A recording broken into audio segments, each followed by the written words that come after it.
घनसावंगी व अंबड तालुक्यात पहिल्यांदाच ऊस दरवाढीसाठी आंदोलन पेटलं। घनसावंगी अंबड परिसरातील ऊस उत्पादक शेतकरी आक्रमक।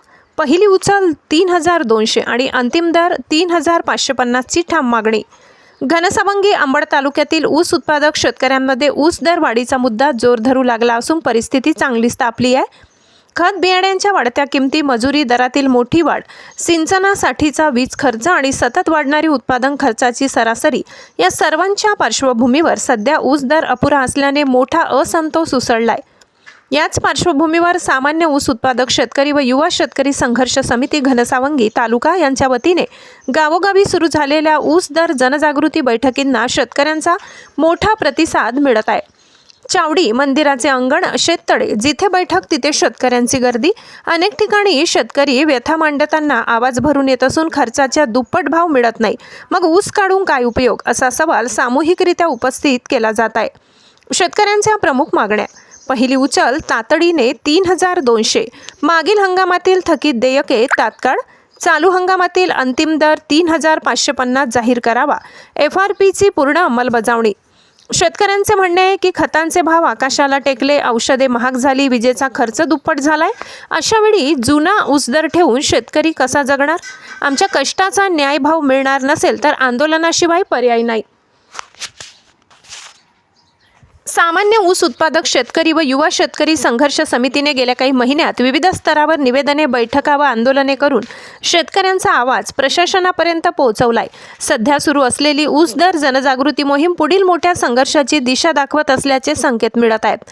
समितीच्या बैठकीतून दिलेला कडक इशारा: ऊस दराविषयी तातडीने बैठक घ्या, चर्चा करून तोडगा काढा, ऊस उत्पादकांच्या जगण्याचा प्रश्न आहे, आम्ही शांत बसणार नाही। गावोगावी उत्साही तरुणांचा मोठा सहभाग दिसत असून पहिली उचल 3200, अंतिम दर 3550 मिळाल्याशिवाय समाधान नाही, हा नारा आता तालुक्यात सर्वत्र जोरात घुमू लागलाय। एकूणच घनसावंगी अंबड तालुक्यातील ऊस दर वाढीचा मुद्दा पेटलेला असून पुढील काही दिवसात शेतकरी आंदोलन अधिक तीव्र होण्याची शक्यता व्यक्त केली जात आहे। ST Marathi news Maharashtra, Santosh Tadape, Ghansawangi.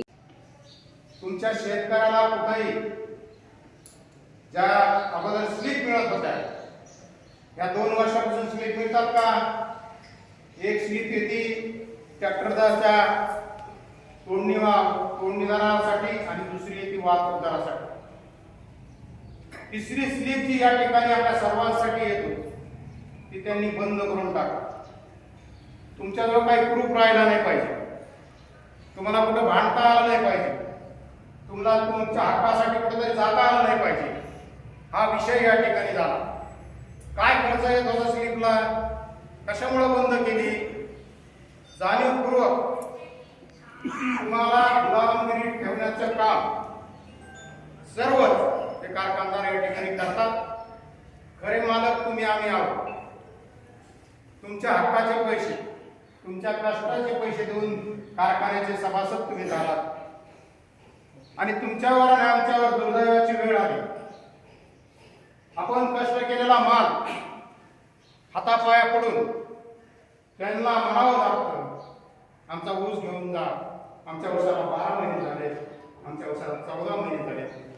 किती वाईट अवस्था तुमच्या निंबाळावर आली, याचा विचार सर्वांनी या ठिकाणी करणं गरजेचं आहे। जोपर्यंत तुम्ही आम्ही हा विचार करणार नाही आणि आपल्या हक्कासाठी बोलणार नाही, माऊलीनं त्यांनी सांगितलं आम्ही कोणाच्या विरोधात नाही, आम्हाला कुठला निवडणूक लढवायची नाही।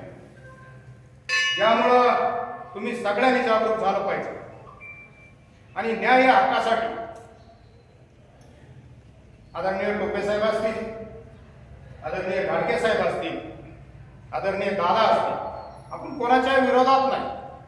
आपल्याला आपल्या हक्काचे ऊसाचा भाव या ठिकाणी 3200 रुपये मिळाला पाहिजे पहिली उचल, आणि याचे सविस्तर मोलॅसेस कसं पैसे मिळते, भोजनचे कसे पैसे मिळतात हे सगळं सांगितलं।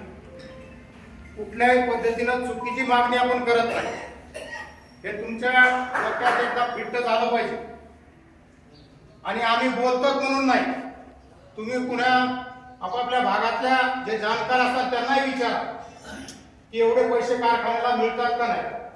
त्यामुळं आपल्या सर्वांना विनंती करणार, अतिशय तरुण पिढी या ठिकाणी काम करते, आणि या तरुण पिढीला पाठबळ देण्याचं काम, त्यांच्या पाठीमागे उभं राहण्याचं काम, त्यांच्या खांद्याला खांदा लावून त्यांच्या आंदोलनामध्ये सहभागी होण्याचं काम आणि ते बी आपल्या हक्कासाठी. आज कित्येक शेतकरी या ठिकाणी आहेत. ऊसाचे पिकं घेतात, सगळे घेतात, परंतु आपल्याला आजही बँकेचे पैसे भरता येत नाही. हा वस्तुस्थिती या ठिकाणी आहे. आणि म्हणून आपण सर्वांनी या ठिकाणी या आंदोलनामध्ये सहभागी व्हावं ही विनंती करण्यासाठी आम्ही या ठिकाणी आलो.